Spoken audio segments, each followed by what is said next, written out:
For the next 10 days, over 350 members of South Africa's armed forces will be taking part in exercises. The military says that these have the aim of sharing operational skills and knowledge with Russia and China. These joint drills off the port cities of Durban and Richards Bay come just days before Moscow marks the one-year anniversary, of course, of its invasion of Ukraine. For more on this story, we can speak now to Martin Plaut. He's a senior research fellow at the Institute of Commonwealth Studies at the University of London. Hello, and thank you for being with us here on France 24.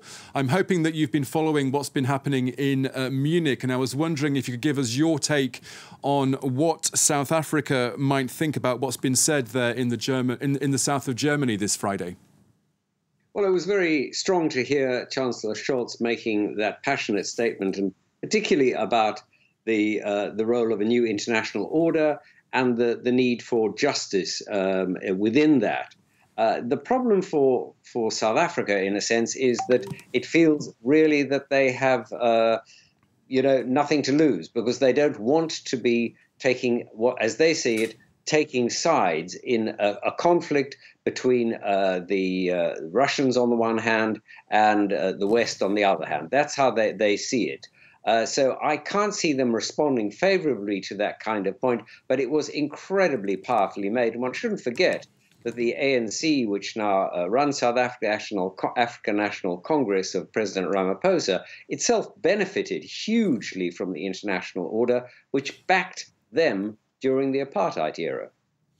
Now, South Africa's National Defence Force says that these drills are simply aimed at strengthening, and I quote, the flourishing relations between the country and Russia and China. In your view, just how significant are these joint drills?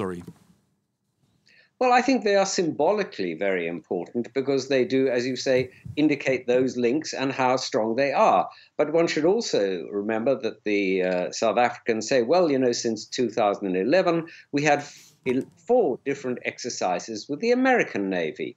We've had exercises with the German Navy, and we've worked with other people as well. So there's nothing special about this. They want to poo-poo it and say it's just a happenstance, happens to happen now.